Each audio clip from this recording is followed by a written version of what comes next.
And now, ladies and gentlemen, please welcome Too Many Books, le point comics VO, juin 2015.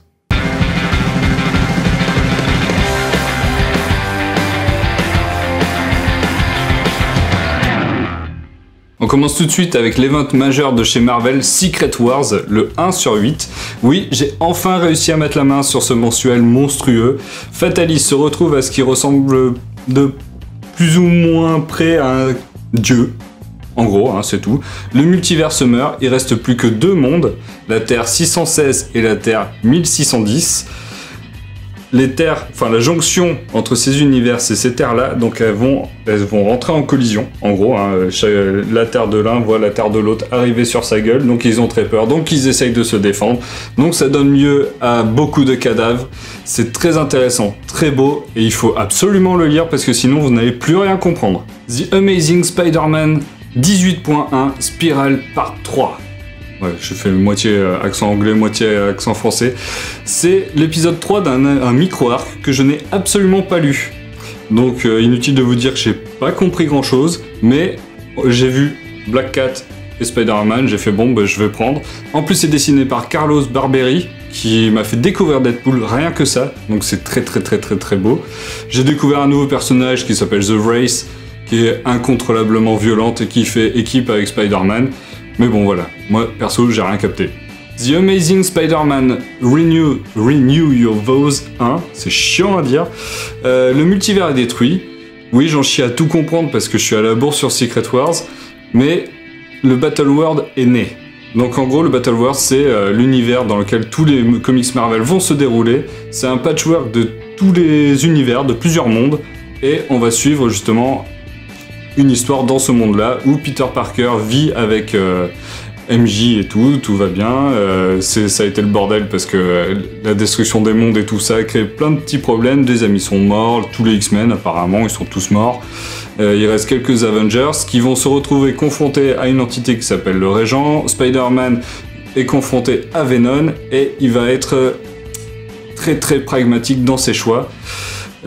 C'est assez intéressant à lire, mais bon, c'est plus de l'ordre d'un what if qu'autre chose, quoi. Ça va pas avoir réellement d'impact sur tout l'univers. Une petite nouveauté, Giant Size Little AVX Marvel 1, donc de Scotty Young et Beaulieu, l'équipe créative qui est sur la série Rocket Raccoon qui est déjà excellente. Il se retrouve sur ce qu'il a à peu près lancé sur Marvel, en gros les Babies, c'est tout choupinoun et mignon, il se tire toujours dans les pattes pour rien, et ça donne lieu à des situations très cocasses. La fin annonce l'arrivée de deux nouveaux personnages assez sombres qui, à mon avis, risquent de foutre la merde dans leur univers. À lire. On enchaîne avec ma favorite, The Last Day of Miss Marvel, c'est le nouveau nom qui a été affecté pendant Secret Wars. C'est la suite directe du mois précédent, donc Kamala essuie sa première peine de cœur à cause de ce gros connard de Cameron. Heureusement, c'est assez succinct, elle va pas se plaindre très longtemps car elle voit que quelque chose ne va pas du tout chez elle. Enfin, pas chez elle, mais plutôt sur sa planète. Il y a une autre planète qui menace de se tomber, de se choquer, entrechoquer. Toujours Secret Wars. On apprend quelques révélations sur sa famille, quelques suppositions assez intéressantes, et surtout, la rencontre qu'on attendait tous depuis le début. Inhumans Attilan Rising 1 et 2. J'ai lu les deux, il y en a deux qui sont déjà sortis. Depuis l'arrivée de Battle World, c'est le bordel. Comme j'arrête pas de le dire depuis le début, des morts, des mondes qui sont collés entre eux. Donc il faut être très judicieux pour s'en sortir. On va suivre d'un côté l'équipe de Medusa, les Inhumains de Medusa qui bossent avec Fatalis. Ouais, elle bosse avec Fatalis, je sais pas trop pourquoi, qui est maintenant le dieu tout-puissant de cet univers. Et de l'autre côté, Black Bolt, donc son ancien mari, le roi, tient un bar qui s'appelle The Quiet Room et qui est le lieu de rassemblement des rebelles. En gros, on va suivre ces deux équipes-là. Il y a un passage avec Miss Marvel assez sympathique, c'est très beau, les dessins de Tim ce sont juste parfaits. J'attends d'en savoir plus, mais par contre, si quelqu'un peut m'expliquer pourquoi Black Bolt arrive à parler maintenant, je lui en serai redevable à vie. Star Wars Kanan The Last Padawan, en relation directe avec Star Wars Rebels, c'est la série animée. L'Ordre 66 a été lancé, donc Kanan et sa maîtresse Jedi vont devoir affronter une organisation militaire redoutable. Kanan va devoir apprendre à survivre en tant que paria de la société, etc. Ça reste très beau et il semblerait qu'il ait enfin trouvé un but. Ça reste mieux pour écrire une histoire intéressante.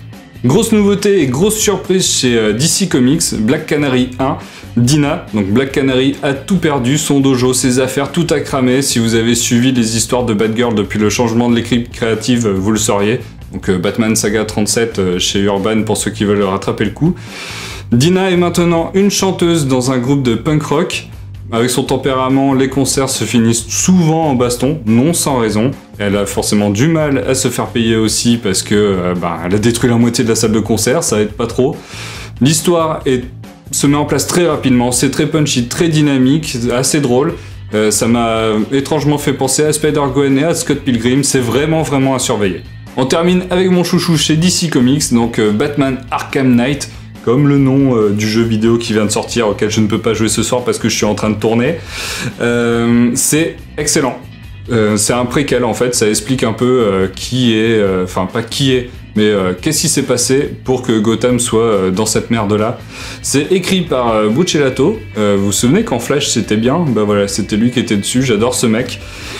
On y croise les Gordon, on y croise le Chevalier d'Arkham, hein, The Arkham Knight, pas Batman. On y croise le Batmobile qui est trop classe. Et voilà, il faut lire, je pense, surtout si vous allez jouer au jeu, c'est très intéressant. Et en plus, moi, grâce à mon coffret collector, j'ai le 1, 2, 3 qui sont sur Comixology.